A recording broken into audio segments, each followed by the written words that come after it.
Hello everyone, कैसे हैं आप लोग। होप सब बढ़िया होंगे। मैं बता दूं, मैं भी ठीक हूँ।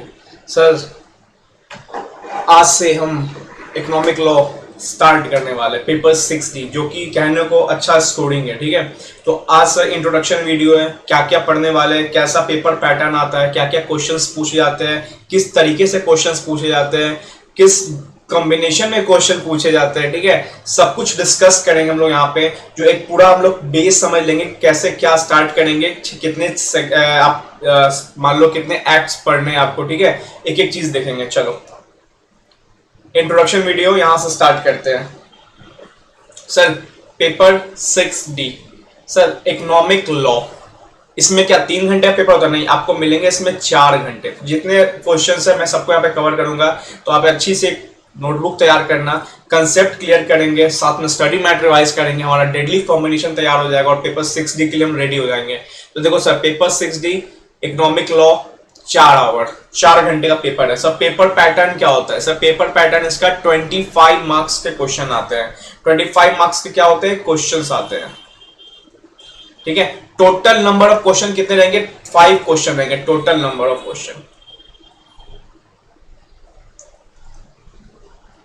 ठीक है sir, total number of question 5 रहेंगे। सर सुनो, एक सेकेंड सुनो, यहां तक कोई दिक्कत नहीं, यहां तक कोई दिक्कत नहीं। अब सुनो सर, सपोज मान लो टोटल 5 क्वेश्चन है, एमसीक्यू कितने मार्क्स रहेंगे?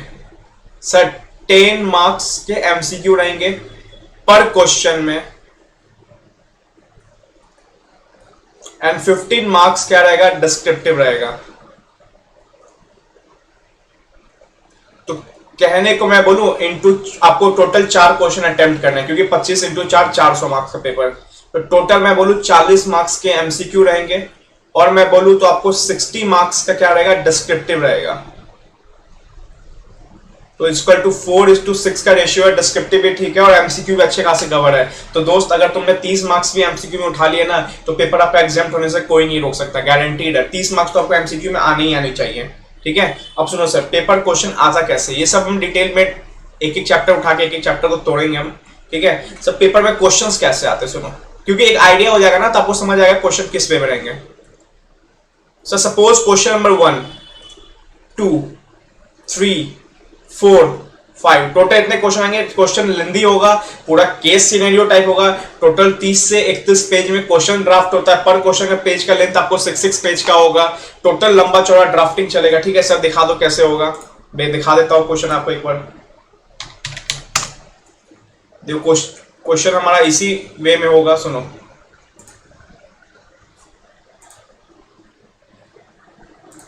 जस्ट अभी मई 2022 का पेपर गया। देखो क्वेश्चन के टोटल नंबर ऑफ पेजेस कितने से? 31 पेजेस है।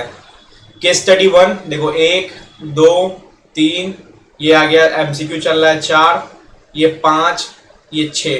तो टोटल 6 पेज के क्वेश्चन है। सर देखो एमसीक्यू वाले तो देखो देखो मैं बताऊं, पूरा केस सिनेरियो देखा जाए तो आपको 3 पेज में निपट जाएगा। पहला पेज, दूसरा पेज, तीसरा पेज। पढ़ने का मटेरियल 2.5-3 ही पेज है, उसके बाद तो क्वेश्चन है। तो इतना भी मत समझो कि 7-7 पेज के आपको केस सिनेरियो पढ़ने पड़ेगा। 2.5-3 पेज होता है, क्योंकि 2.5-3 पेज एमसीक्यू में चला जाता है।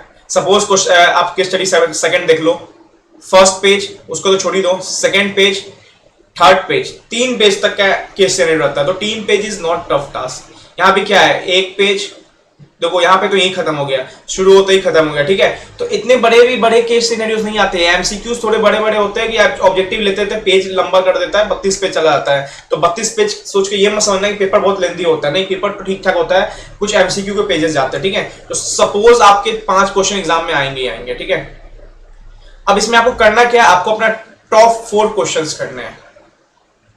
ठीक है, एक क्वेश्चन तो छोड़ना ही छोड़ना है आपको। ठीक है, एक क्वेश्चन छोड़ना ही छोड़ना है। अब देखो एग्जाम में क्वेश्चंस आते किस वे में। सपोज मैंने फर्स्ट क्वेश्चन किया, तो फर्स्ट क्वेश्चन में मान लो आपको रेडा पूछ दिया और आपको क्या पूछ दिया, मनी लॉन्ड्रिंग। ठीक है, सपोज फोर्थ क्वेश्चन, सो यहां पे क्या पूछ दिया, यहां पूछ दिया फेमा, एंड आपको पूछ दिया आईबीसी। सर ये मतलब क्या हुआ, देखो एक ऐसा केस सिनेरियो बनेगा ना जहां पे 2 एक्ट लगाए जाएंगे। सपोज फर्स्ट क्वेश्चन में रेडा और मनी लॉन्ड्रिंग को मिला के एक अच्छा केस सिनेरियो बनाया गया। फोर्थ क्वेश्चन में फेमा और आईबीसी को मिला के अच्छा केस सिनेरियो बनाया गया। फिफ्थ क्वेश्चन में मान लो, देखो अभी मैं आपको ये भी दिखा देता हूं मटेरियल आपका। ठीक है, सुनो अभी सब दिखाता हूं, ठीक है। सरफाइजी और आपका मान लो कंपटीशन एक्ट, ठीक है, ये मिला के बनाया गया। तो देखो सर क्या होता है, जैसे मैं अपनी स्टडी टाइम बताता हूँ, मेरे को फेमा पे ना बहुत कंफ्यूजन होता था, फेमा मेरे को बहुत कंफ्यूजिंग लगता था, मेरे को और सब अच्छा आता था। तो मैंने सोच लिया था एक के सिनेरियो तो आएगा ही आएगा फेमा वाला, वो मैं छोड़ दूंगा, क्योंकि फेमा के साथ कुछ भी हो वो छोड़ने वाला हूं मैं। उसके अलावा फेमा कहीं ना कहीं दिखेगा ही नहीं, मेरे को पता है, क्योंकि एक के सिनेरियो मेरे एग्जाम में आईबीसी और आपको इसका मनी लॉन्ड्रिंग का मिला के ऐसे ना अलग अलग आया, तो फेमा आया तो फेमा मैंने छोड़ दिया था। तो देखो ऐसा ही क्वेश्चन आएंगे, कभी भी केस नहीं रहेगा, 2 एक्ट मिला के आएगा। सर आपके टोटल कितने एक्ट्स पढ़ने आपको पेपर 6D में, ठीक है, या इसको मैं टोटल नंबर ऑफ चैप्टर बोल लूं, चैप्टर ही बोल लेता हूं, ठीक है। टोटल नंबर ऑफ चैप्टर, क्यों आईसीआई ने चैप्टर 1 2 3 बोला है, टोटल नंबर ऑफ चैप्टर्स, ठीक है। यहां समझ आ गया ना कि आपको question number 1 RERA money laundering, question number आपको 2 आ जाएगा FEMA IBC, question number 3 SARFAESI and competition act. तो कॉम्बिनेशन मिला के आता, मिक्सचर मिला के आता, ऐसा नहीं आएगा कि एक क्वेश्चन आपको पूरा मनी लॉन्ड्रिंग चलेगा, ऐसा कुछ नहीं, 2 एक्ट मिला के क्वेश्चन बनेगा ही बनेगा। Sir total number of chapters कितने पढ़ने होंगे, सुनो सर। फर्स्ट पढ़ना मैं इसी का नाम लिखता हूं पूरा, द कंपटीशन एक्ट, ठीक है, द कंपटीशन एक्ट 2002, ठीक है। चलो थोड़ा इस देखो डिस्कस करते चलते हैं। देखो मेरी आदत क्या है, चैप्टर वाले में थोड़ा बेस ले लोगे ना तब वो समझ आएगा चैप्टर में है क्या। कंपटीशन मतलब क्या हुआ कि आपको अपने से कॉम्पिटिटर को लॉ लगा के कुछ करना है क्या, नहीं। सुनो क्या है यहाँ पे, सपोज एकदम यहाँ पे डिटेल लेके चलेंगे, ये मैं हूं और ये आप है, हम दोनों क्या है एक ही मार्केट में है, ये मार्केट है हमारा, ठीक है। आपने एक बुक निकाली, ये मैंने एक बुक निकाली, मैंने क्या निकाली, मैंने बुक निकाली। बुक का प्राइस क्या था, मेरे बुक का प्राइस 600 रुपीज था, और आपको पता है आपने क्या किया, इसी बुक को क्या कर दिया आपने, निकाल दिया 200-250 रुपए में। तो सोचो अगर मार्केट में आपको, अगर आपके मार्केट में मान लो कोई कस्टमर लेने आया, कस्टमर ये हमारे से लेने आया, ठीक है, कस्टमर लेने आया बुक, तो कस्टमर किसके पास जाएंगे, इसके पास जाएंगे, ये देखो जा रहे हैं। क्यों, क्योंकि आपने क्या किया, प्राइस पेनिट्रेशन कर दिया, आपने बहुत कम प्राइस में ना मार्केट में एंटर कर गए। तो बहुत जगह क्या होता है ना, यहाँ पे आपको फिक्स मार्केट होता है जहां पे आपको प्राइस को ना इक्वल रखना, आपको कंपटीशन को बरकरार रखना है। ऐसा नहीं करना है कंपटीशन को एकदम ब्रेकआउट कर दो, तोड़फोड़ कर दो कि कंपटीशन चला जाए और मार्केट में है ना कस्टमर अच्छा से रूल कर जाए, आप भी रूल कर जाओ, और ये सामने वाले सारे कंपटीशन क्या हो ब्रेकआउट हो जाए, जैसे जियो ने किया था, सारा कंपटीशन धप पड़ गया था, ठीक है।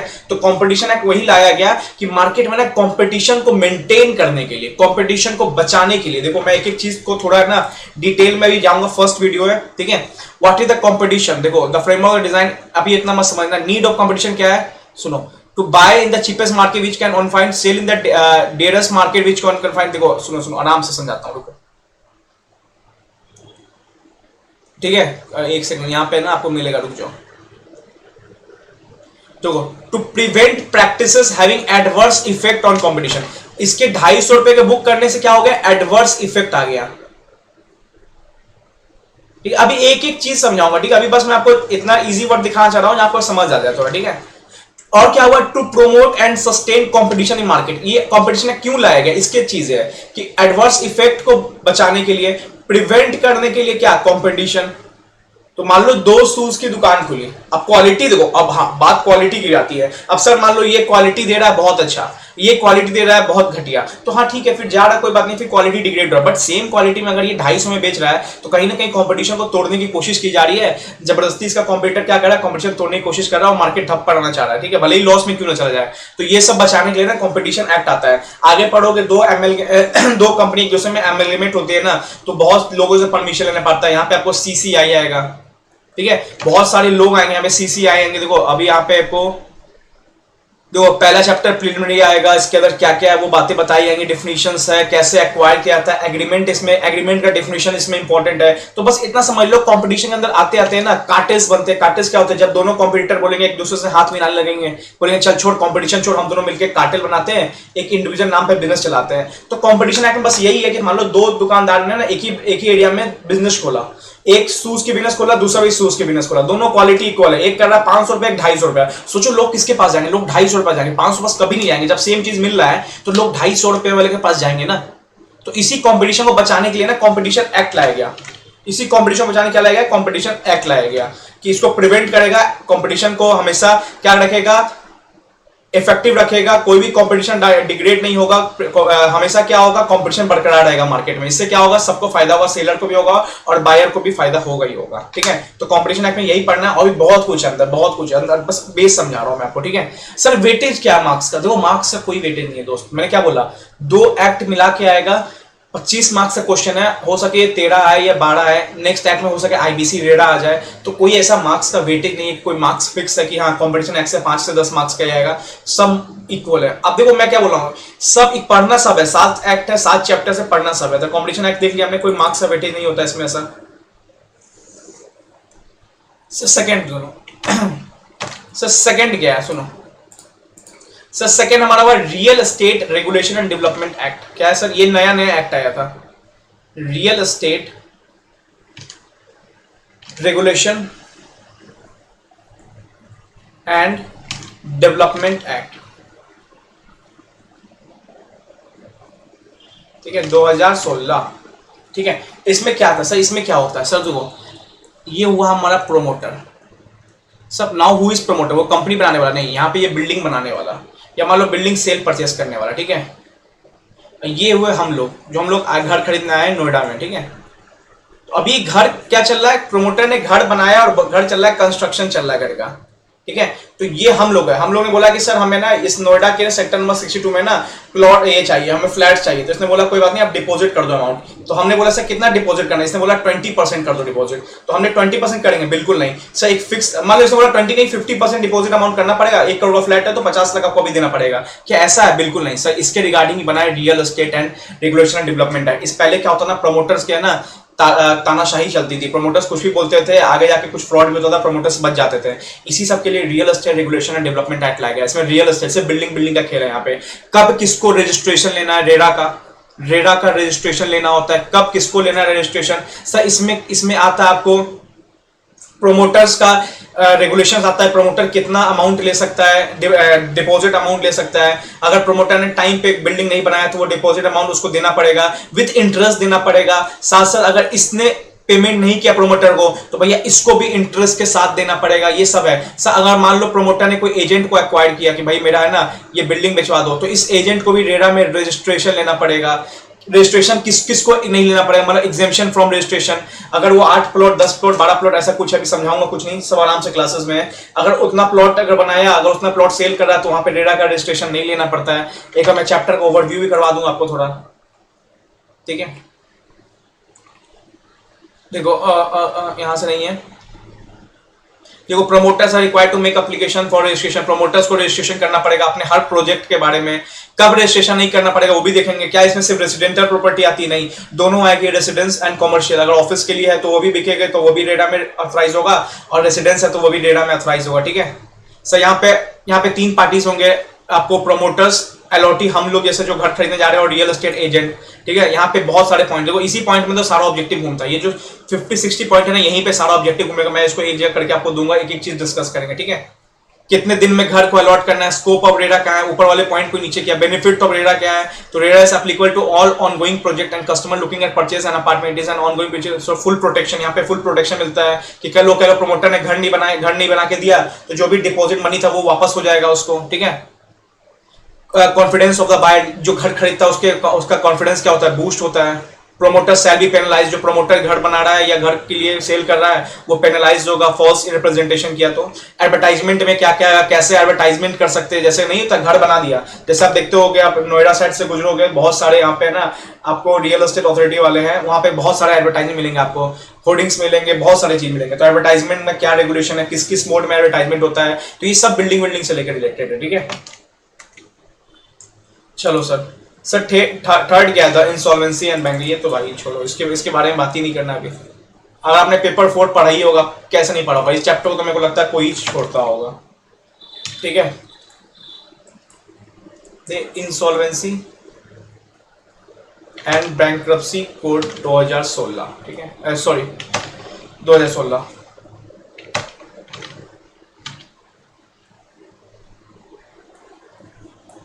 सर यहाँ पे क्या होता है भैया, यहाँ पे ज्यादा समझाने का टाइम है नहीं। फाइनेंशियल क्रेडिटर, ऑपरेशनल क्रेडिटर, ठीक है, कॉर्पोरेट डेटर डिफॉल्ट के केस में, डिफॉल्ट कितना 1 करोड़ के केस में कहाँ फाइल करेंगे, एडजुडिकेटिंग अथॉरिटी, जो कि यहाँ पे क्या होता है हमारा ट्रिब्यूनल होता है, एनसीएलटी होता है, 14 दिन के अंदर एनसीएलटी के पास टाइम है। अगर डिफॉल्ट हुआ तभी सर, डिफॉल्ट 1 करोड़ से कम है तो पहले क्या था यहाँ पे 1 लाख अमाउंट था, पहले कोई भी डिफॉल्ट होता भाग जाता था लेके। अगर अब कोई डिफॉल्ट हुआ, मान लो सपोज मान लो किंगफिशर, ये मान लो आईसीआईसीआई बैंक, इसने किंगफिशर को दिया मान लो 5 करोड़ रुपीस, ड्यू डेट पे किंगफिशर ने कर दिया डिफॉल्ट। अब आईसीआईसीआई बैंक क्या बन गया हमारा फाइनेंशियल क्रेडिटर, तो आईसीआईसीआई बैंक डिफॉल्ट होने पे कहां जाएगा, एजुकेटिंग अथॉरिटी पे जाएगा। फिर यहाँ पे क्या होगा, एजुकेटिंग अथॉरिटी 14 दिन का टाइम लेगा, कंफर्म करेगा, रिजेक्ट करेगा। फिर क्या होगा, एक आईआरपी अपॉइंट होता है, इंटरिम रेजोल्यूशन प्रोफेशनल, जो कि मोस्टली चार्टर्ड अकाउंटेंट्स या और भी सारे बैकग्राउंड से होते हैं, जिन्होंने आईबीबीआई का एग्जाम देके पास करके आते हैं। फिर ये क्या करता है, पब्लिक अनाउंसमेंट करता है। फिर ये देखो, इसके एप्लीकेशन फाइल करने की वजह से और भी मान लो एचडीएफसी बैंक का भी लोन ले रखा था किंगफिशर ने, ठीक है, तो इसको ही फायदा हो गया, क्योंकि जब आईआरपी अपॉइंट होता है ना तो सब फाइनेंशियल क्रिएटर को नोटिस जाता है, तो भैया जिसके जिसके पैसे है ना बकाया सब आके ले जाना है यहाँ से, ठीक है। तो एक भाई आगे बढ़ता है ना, फायदा सबको होता है। तो इंसॉल्वेंसी एंड बैंक्रप्सी कोड यही है कि पहले क्या होता है, पहले सीआईआरपी प्रोसेस चालू होता है, ठीक है, और उसके बाद अगर सीआईआरपी प्रोसेस नहीं चलता है ना, सही से नहीं हो पाता है ना, कॉर्पोरेट इंसॉल्वेंसी रेजोल्यूशन प्रोसेस, इसमें क्या होता है ना, कंपनी को बचाने की कोशिश की जाती है, कंपनी को रिवाइव कराने की कोशिश होती है। जो प्रोफेशनल पॉइंट होते हैं ना, चार्टर्ड अकाउंटेंट, ये सब कंपनी को चलाने की कोशिश करते हैं। अगर नहीं चलती ना कंपनी, सही से प्लान नहीं बनता है ना, तो भैया कंपनी का होता है लिक्विडेशन, ठीक है। अब इसमें एक इंपॉर्टेंट टॉपिक आया था पीपीआईआरपी, ठीक है, pre package insolvency resolution process. यहाँ पे क्या होता है, यहाँ पे एमएसएमई वाले जो सेक्टर्स वाले लोग होते हैं ना, एमएसएमई वाले, ये क्या करते हैं, एक पीपीआईआरपी का प्रोसेस करते हैं जहां पे वो 10 लाख का डिफॉल्ट होता है। मतलब यहाँ पे कॉर्पोरेट डेटर खुद, मतलब यहाँ पे मान लो किंगफिशर का एमएसएमई है तो किंगफिशर खुद क्या करेगा, इनिशिएट करेगा पीपीआईआरपी, ठीक है, देखेंगे आराम से। तो इसके बारे में इतना ही बता दिया, ऑलरेडी आपको अच्छा से पता होगा, पेपर 4 वालों नहीं पता तो इतना जान लो काफी है कि डिफॉल्ट होने केस में आप ट्रिब्यूनल पास जाके रोने जा सकते हो। ट्रिब्यूनल इस कंपनी ने हमारा डिफॉल्ट कर दिया, ट्रिब्यूनल क्या करेगा, अपॉइंटमेंट करेगा आईआरपी का और सारा प्रोसेस चलेगा। अगर सीआईआरपी प्रोसेस सही हो गया, सीआईआरपी क्या होता है, कॉर्पोरेट इंसॉल्वेंसी रेजोल्यूशन प्रोसेस, यहाँ पे सीआईआरपी में क्या होता है, कंपनी को चलाने की कोशिश होती है। अगर कंपनी चली तो ठीक है, अदरवाइज कंपनी क्या होता है, लिक्विडेशन हो जाता है। मतलब कंपनी लिक्विडेट होती है, जितने एसेट्स है बेचे जाएंगे, जितनी क्रेडिटर्स है सेटल किए जाएंगे, ठीक है। तो सर ये बहुत इंपॉर्टेंट है पेपर 4 के लिए, और पेपर 4 में ये कॉमन है। सर नाउ चैप्टर नंबर 4, सब prevention of money laundering act 2002, ठीक है, पीएमएलए 2002। सर ये भी पेपर नंबर 4 में कॉमन है। सर यहाँ पे क्या होता है, यहाँ पे सारा गेम है मनी लॉन्ड्रिंग का, लाइक मर्डर का पैसा घुमाना। देखो मर्डर करना ही नहीं हो, मर्डर का करके जो पैसा आता है ना उसको क्या करना, उसको साफ सुथरा कर देना। मर्डर करना is not money laundering, murder करना इज ए क्राइम, मर्डर करना इज ए क्राइम। बट मान लो मर्डर करने से आपको क्या मिला, 1 करोड़ रुपया मिला। अब आपने 1 करोड़ को क्या कर दिया, 1 करोड़ को व्हाइट कर दिया, तो इस पूरे प्रोसेस को कहते हैं मनी लॉन्ड्रिंग। मतलब black converted black into illegal money into legal money, black into white. तो देखो ब्लैक मनी लाना is not money laundering, black money को व्हाइट में कन्वर्ट करना इज मनी लॉन्ड्रिंग, ठीक है। तो हमेशा याद रखना, मर्डर करना is not money laundering, murder करने का पैसा को लेके व्हाइट में कन्वर्ट करना इज मनी लॉन्ड्रिंग। इसमें बहुत सारे आपको ना प्रोसेस होंगे, मनी लॉन्ड्रिंग कितने प्रोसेस में होते हैं, सब 3 प्लेस होते हैं, प्लेसमेंट, लेडिंग, इंटीग्रेशन, सब पढ़ेंगे यहाँ पे अगर पढ़ा होगा तो। प्रोसीड्स ऑफ क्राइम होता है सर, यहाँ पे शेड्यूल ऑफेंसेस होते हैं कि मान लो हर क्राइम का पैसा मनी लॉन्ड्रिंग नहीं होता। अगर शेड्यूल ऑफेंस में वो क्राइम है ना, शेड्यूल ऑफेंस में part A, part B, part C है, तो इन तीनों पार्ट में अगर फॉल करता है ना वो मनी लॉन्ड्रिंग होता है। पार्ट ए बहुत बड़ा चीज है, ठीक है, बहुत बड़ा टॉपिक है। यहाँ ओपन बुक है, फायदा होगा आपको। पार्ट ए दिखा देता हूँ एक बार मैं, मेरे एग्जाम में पार्ट ए का कुछ देखो लास्ट में आपको दिया रहेगा यहाँ पे, देखो पार्ट बी में तो छोटा है, सिर्फ कस्टम्स वाले हैं। पार्ट सी में आपको क्रॉस बॉर्डर इंप्लीकेशंस है। पार्ट ए देखो कितना बड़ा, पार्ट ए के कितने पैराग्राफ्स है देखो। तो यही ओपन बुक का मजा है कि आपके पास ओपन बुक रहेगा तो एक बार गो थ्रू करना होगा बस हमें। देखो ये पार्ट ए चल रहा है, इसलिए बोलता हूँ पार्ट ए, मैं पेपर 4 के लिए बोलता हूँ कि आपको इतना याद नहीं रहेगा, बस आपको याद होना चाहिए कि शेड्यूल ऑफेंस में part A, part B, part C है, ठीक है। तो मनी लॉन्ड्रिंग क्या होता है, इलीगल मनी को लीगल मनी में कन्वर्ट करना। देखो भले ही ये मर्डर किया पैसा मान लो मिस्टर राजेश का था, अगर इसका हेल्प मिस्टर साहिल ने किया ना तो मिस्टर साहिल भी जाएगा। तो डायरेक्टली और इनडायरेक्टली अगर इसका असिस्टेंस देता है ना वो भी मनी लॉन्ड्रिंग का पार्ट होगा। यहाँ पे पेनल्टी इंपॉर्टेंट है, कितने साल की पेनल्टी होती है, ड्रग्स के केस में 10 साल तक जाता है, ठीक है। कैसे आपका मान लो आपने उस 1 करोड़ के पैसा से कोई प्रॉपर्टी खरीदा तो प्रॉपर्टी आपका जब्त हो जाएगा, फिर क्या होगा, कार्रवाई चालू होगा, फिर आपको इन्वेस्टिगेशन होगा, फिर एक बार कंफर्म हो गया तो सीजी के हाथ में वेस्ट हो जाता है प्रॉपर्टी, ठीक है। तो एक एक चीज देखेंगे यहाँ पे, मनी लॉन्ड्रिंग बहुत इंपॉर्टेंट है, ये भी पेपर 4 का कॉमन टॉपिक है। Sir now foreign exchange management act, ये भी पेपर नंबर 4 का कॉमन टॉपिक है। फेमा बोलो इसको प्यार से। ठीक है सब फॉरेन एक्सचेंज मैनेजमेंट एक्ट, यहां पे सारे होते हैं कमर्शियल ट्रांजेक्शंस वाले। सर नॉन कमर्शियल क्या हुआ, वो एफसीआरए में होता है, जैसे डोनेशन मिलता है ना ये सब, वो एफसीआरए में होता है, फॉरेन कंट्रोल रेगुलेशन एक्ट। ठीक है, यहाँ पे फॉरेन एक्सचेंज मैनेजमेंट एक्ट। अब मतलब यहाँ पे क्या है, यहाँ पे भैया जो फॉरेन का पैसा आ रहा है ना, उसको कैसे रेगुलेट करना है, वो पैसा का कहां कहां यूज हो सकता है, कितना पैसा फॉरेन लेके जा सकते हो, किसका क्या परमिशन लेना पड़ेगा, $2.5 लाख ऊपर लेके जाए तो आरबीआई का परमिशन लेना पड़ेगा, या कुछ कुछ ट्रांजेक्शंस के लिए सेंट्रल गवर्नमेंट का परमिशन लेना पड़ेगा, किस किस एक्टिविटी में बाहर आप इन्वेस्ट कर सकते हो, इंडिया में किस किस एक्टिविटी में फॉरेन मनी इन्वेस्ट हो सकता है, ये सारा बताएगा फॉरेन एक्सचेंज मैनेजमेंट एक्ट। यहाँ पे होगा आपको करेंट अकाउंट ट्रांजेक्शंस इंपॉर्टेंट होंगे, कैपिटल अकाउंट ट्रांजेक्शंस इंपॉर्टेंट होंगे, रेसिडेंट पर्सन, रेसिडेंट पीआरओआई, ये सब का डेफिनेशन यहाँ पे इंपॉर्टेंट है, रेसिडेंट इन इंडिया। ठीक है, RIPROI का इंपॉर्टेंट है यहाँ पे डिस्कशन, बहुत सारे क्वेश्चन यहीं से घूम के बनते हैं, बहुत सारे question current account transactions, capital account transactions घूम के बनते हैं, बहुत सारे क्वेश्चंस यहाँ पे सेंट्रल गवर्नमेंट के परमिशन, आरबीआई के परमिशन से बनते हैं। तो अगर मैं बोलूं फॉरेन एक्सचेंज मैनेजमेंट एक्ट का स्टार्टिंग का 20 से 35 पेज है ना, सबसे इंपॉर्टेंट है, लास्ट के पेज को छोड़ दो, देखो दिखा देता हूँ एक बार। ठीक है, फीचर्स फीचर्स कुछ नहीं है, देखो ये देखो मैं एक बात बताता हूँ, देखो ये सब जो साइलेंट फीचर्स है ना, ये आपको याद नहीं करना है, ओपन बुक है दोस्त, जहां याद करना है वहां पे पूरा फोकस करेंगे हम लोग। देखो current account transactions, adjudging processing and appeals, ठीक है, ये सब बहुत इंपॉर्टेंट है। मैं दिखाता हूँ कहां, देखो करेंट अकाउंट ट्रांजेक्शंस क्या होते हैं, ठीक है, एक्सपोर्ट क्या, देखो डिफिनेशन से क्वेश्चन बहुत बनते हैं, पर्सन रेसिडेंट इन इंडिया क्या होता है, ये बहुत इंपॉर्टेंट है, पर्सन रेसिडेंट आउटसाइड इंडिया क्या होता है, ठीक है, रेसिडेंटल स्टेटस सबसे इंपॉर्टेंट। तो मैं बोल रहा हूँ ना इस चैप्टर का स्टार्टिंग का नहीं, देखो ये सारे ना बहुत इंपॉर्टेंट, बच्चों बहुत कंफ्यूज होता है, यहाँ पे कंफ्यूजन होता है। देखो ये सारे एग्जांपल से क्वेश्चन बहुत बने हुए हैं, तो स्टार्टिंग के 20 पेजेस जो है ना इसके बहुत अच्छे हैं, करेंट अकाउंट ट्रांजेक्शंस क्या हुआ, होल्डिंग ऑफ फॉरेन एक्सचेंज क्या हुआ, ये सब इंपॉर्टेंट है। ठीक है, कहाँ कहाँ आपको है ना गवर्नमेंट का, देखो सेंट्रल गवर्नमेंट का अप्रूवल लेना पड़ेगा, कितने ट्रांजेक्शन, कल्चरल टूर करने जा रहे हो तो ह्यूमन मिनिस्ट्री रिसोर्स डेवलपमेंट का अप्रूवल लेना पड़ेगा, ये सब सेंट्रल गवर्नमेंट के अंदर ही आते हैं।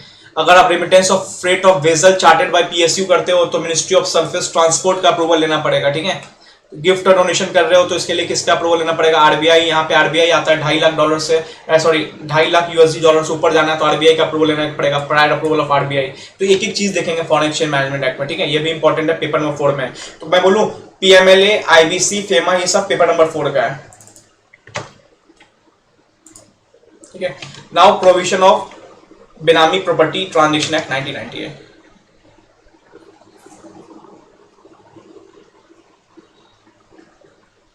प्रोहिबिशन ऑफ बेनामी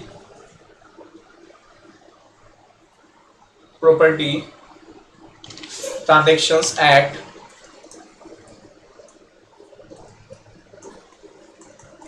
1988। ठीक है सर, इस चैप्टर के बारे में कुछ बताओ, सुनो मैं दिखा देता हूं, अब ज्यादा डिस्कशन नहीं, अब स्टार्ट किया जाएगा। सर देखो सर बेनामी मतलब क्या हुआ, आपको क्या लग रहा है, सब बेनामी, देखो बिन नाम के,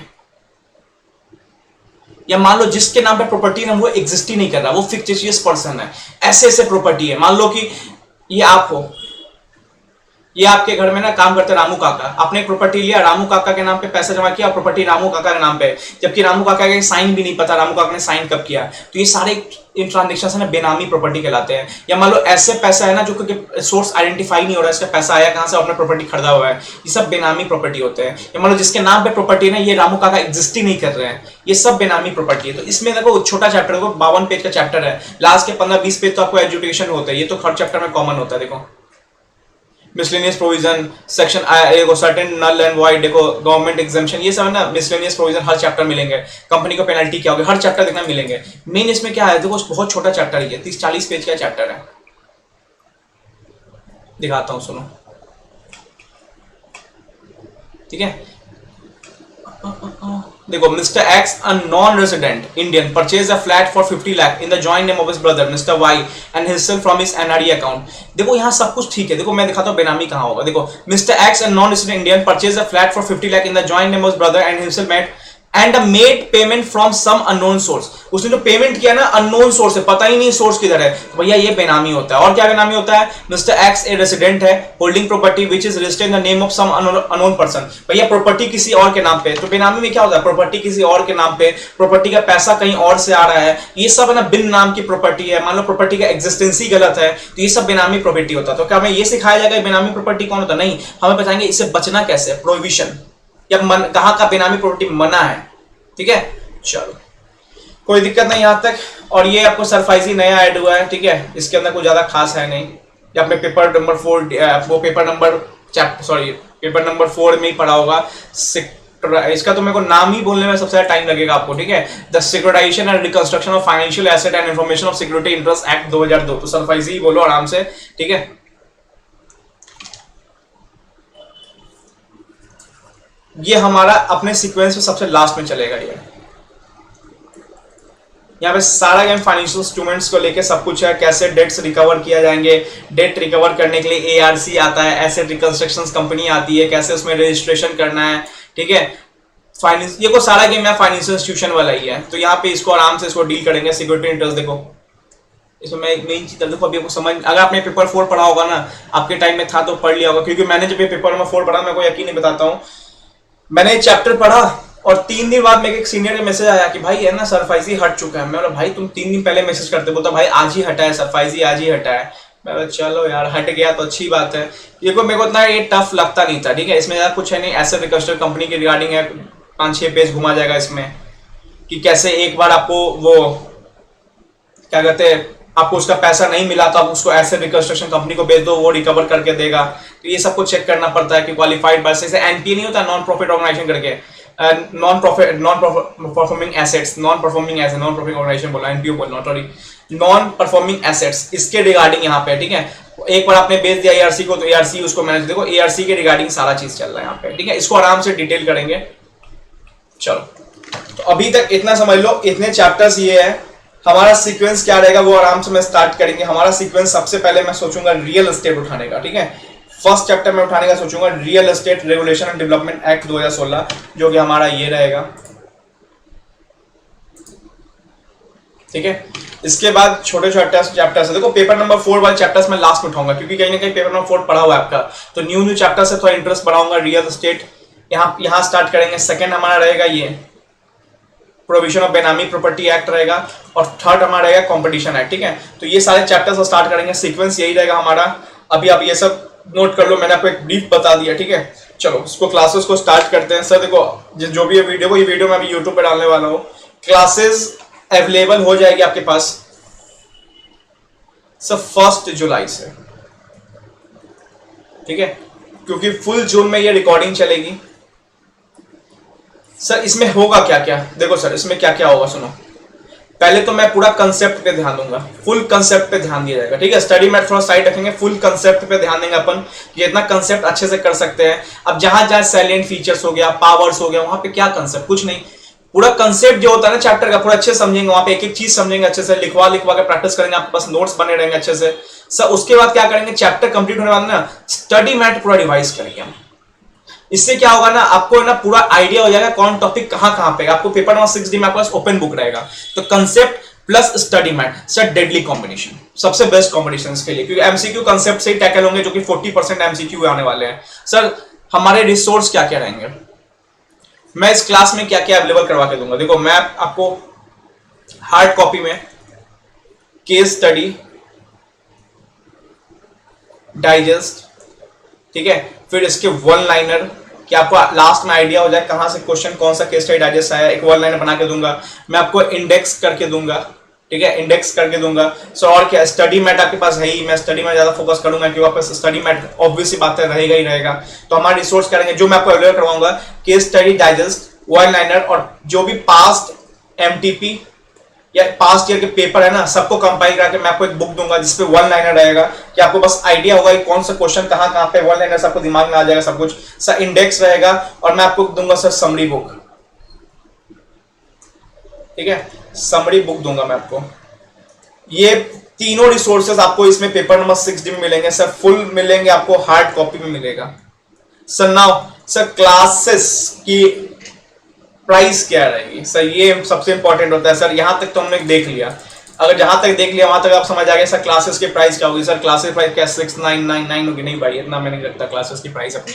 देखो सर ये तो मैं आपको अवेलेबल करा के दूंगा, क्योंकि बहुत सारे जगह फैकल्टीज ये अवेलेबल करा के नहीं देती है। केस स्टडी डाइजेस्ट मैं सब कंपाइलेशन करके आपको पास्ट ईयर क्वेश्चन का कंपाइलेशन करके मैं आपको ये प्रोवाइड करूंगा, भले वो 400-500 पेजेस का क्यों ना हो, ठीक है, ये मेरे साइड से रहेगा, इंडेक्स मेरे साइड से रहेगा, स्टडी मैट तो ये आपके पास रहेगा, समरी बुक मेरे साइड से रहेगा। तो 1 2 और 3 सर देखो गूगल ड्राइव अगर आप जाओगे विथ हार्ड कॉपी के साथ, मैं बोल रहा हूँ गूगल ड्राइव आप जाओगे तो 2799 प्राइस, ठीक है। सब पेन ड्राइव जाओगे तो जो पेन ड्राइव का कॉस्ट आएगा, ठीक है, 3299। तो ये प्राइस यहीं पे है, आप डिसाइड कर लो।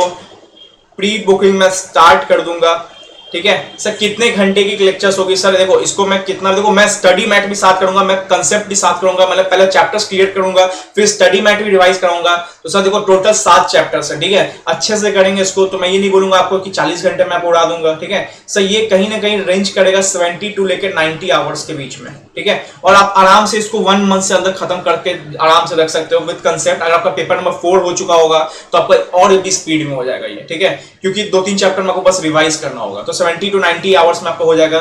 मेरा ये रहेगा कि 5-6 क्लास प्लस एक स्टडी मैट रिवीजन पर चैप्टर सब करूंगा कि आपका आराम से 40 टू 50 क्लास में आराम से आपका ये पूरा इकोनॉमिक लॉ कवर हो जाएगा। विथ मैं आपको ये सारे मटेरियल्स प्रोवाइड कर दूंगा आपके एड्रेस पे। तो प्री बुकिंग मैं इसकी स्टार्ट कर दूंगा, ठीक है सर। 1 जुलाई से एनी हाउ आपको क्लासेस मिलना स्टार्ट हो जाएंगे गूगल ड्राइव में, भले वो 4 क्लास की रिकॉर्डिंग क्यों ना हो, 5 क्लास की रिकॉर्डिंग क्यों ना हो, या 7 क्लास की रिकॉर्डिंग क्यों ना कंप्लीट हो गई हो, 1 जुलाई तक हो जाएगा सर। टेंटेटिव कंप्लीशन कब तक का टाइम दोगा मेरे को तो कुछ टाइम दो सर, इतने डेट तक कंप्लीट करा के दोगे, क्योंकि 1 जुलाई से अगर मैं क्लासेस दूंगा तो एक दिन में पूरा इकोनॉमिक लॉ खत्म कर नहीं लोगे। इतना मैं गारंटी बोलता हूँ कि 1 जुलाई को आपको 4-5 चैप्टर्स पूरे कवर हुए रहेंगे, या मैं कोशिश करूंगा 7 के 7 कर देने कवर, बट 4-5 चैप्टर मैं कंफर्म कर दूंगा सर। टेंटेटिव डेट रखो कि 20 जुलाई तक आपका पूरा इकोनॉमिक लॉ आपके हाथ में रहेगा, ठीक है।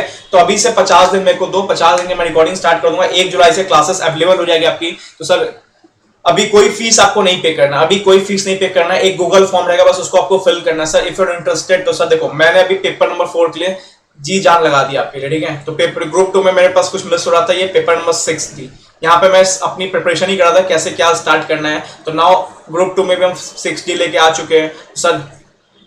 262799 क्या ही जाता है। चलो ऑल द बेस्ट, आपके डिपेंड है, आपको लेना है तो लो, अगर आपको लगता है सर्व कर सकते हो तो भाई it's all up to you, ठीक है। मेरे साइड से तो फुल सपोर्ट रहेगा, चाहे आपका ग्रुप 1 हो या आपका ग्रुप 2 हो। मैं तो as a teacher as a mentor आपके साथ ही रहूंगा, ठीक है। चलो all the best, recording start करते हैं और आप मिलते हैं आपको 1 जुलाई से। 1 जुलाई से अगर जिसने भी गूगल फॉर्म भर रखा है उसको क्लासेस मिल जाएंगे। जैसे मैंने बुक्स के लिए किया था ना, बुक्स के अवेलेबिलिटी मैंने करवा दिया था।